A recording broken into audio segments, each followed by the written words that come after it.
everyone, and welcome to Candid Campbell. Gina couldn't be here, so here I am, Olivia Hoff, as your new host. We're here once again with Dean Campbell. It's so great to have you. Great to be here. So let's jump right into things.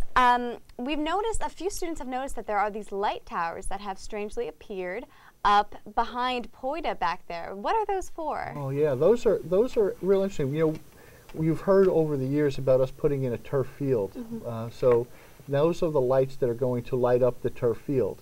Which is really nice. The turf field is going to be for soccer, for field hockey, and for intramurals. And it's going to allow us to continue intramurals into the night, so we don't have to worry about dark and not having to be able to play. So the light towers are there for both intercollegiate events and for the intramurals for that field. And it's going to really, really be great. You know, right now we can't have championships for our field hockey team, who's won all these championships, because we didn't have a turf field. So that's going to help us with that. It's going to help us with soccer tournaments, but it's also going to help our club sports, because our club lacrosse team can be able to play there, and other sports in our intramural programs will be enhanced by that field. So by April, or definitely by the fall, we should have the field in place. Well, that's great. I'm sure everyone's really excited about that. We are, and I really thank the SGA, because the SGA was part of the funding for that, you know, and donated along with the athletic department, along with the university and other parts, and donors. Oh, great. Okay. Well, as far as community connections is the welcoming theme at Ryder. Are there any events coming up that students should look forward to? Well, tonight, Friday night, we're going to have a Bronc Bingo. Then we have a movie every weekend. We have movies. And then this weekend, being Super Bowl Sunday, you know, we're going to be a big Super Bowl event, I think, in the SRC, sponsored by the Student Entertainment Council. So that's fun. But, you know, the Community Connections puts out a calendar of all the activities for the next 6 weeks, just so students can stay informed and knows there's a lot to do on campus. Great, great. I definitely appreciate that. Living on campus, that's definitely a good time.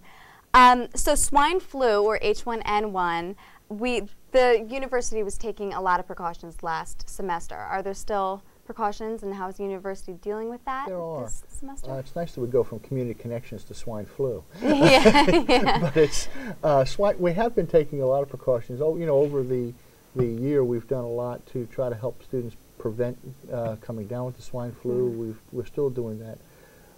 Just this past week, we had a swine flu shot clinic, vaccine clinic for the faculty and staff. Remember, we had one for the students in the fall semester, but because of the sensitivity and the lack of numbers of vaccines, we were only giving that to students, and faculty who were older, you know, they weren't giving it to us, but now they finally said we can deserve to get a swine flu shot. So we had a swine flu clinic on both campuses last week for the faculty and staff, which will help the whole community be immune to it.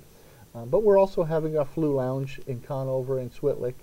We still have our flu lounges. We're still taking precautions. We're still urging students to wash their hands and use the gels, the Purell gels and all that, to keep just basic precautions.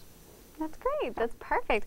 Well, okay, so MTVU, for anyone who hasn't heard yet, there are 2 students at Ryder that have recently become finalists in an MTVU competition to be on the red carpet at the Oscars.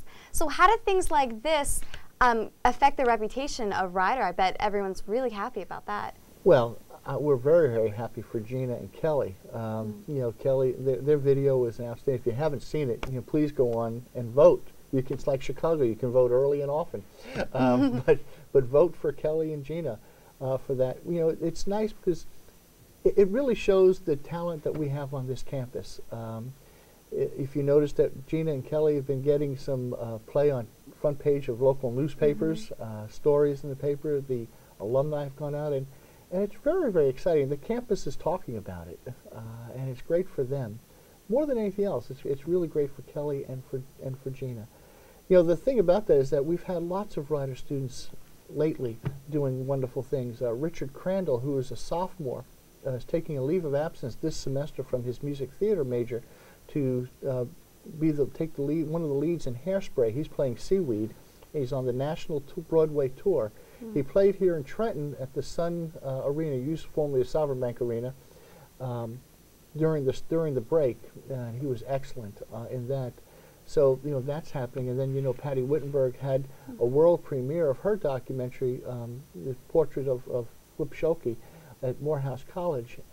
and it was a great success with the Martin Luther King Center there and everything. So our students are really lighting it up. I think it's a great opportunity for our students, and I always thought Ryder had talented students. Now the world is getting to see it. All of that is so great. I mean, those are amazing opportunities for the students here. Well, once again, like always, we'd like to thank you so much for your time and being here to talk with us. Well, it's always nice to be here, and look forward to next week. Great. Well, we look forward to next week, too. You guys can tune in again for next week's edition of Candid Campbell.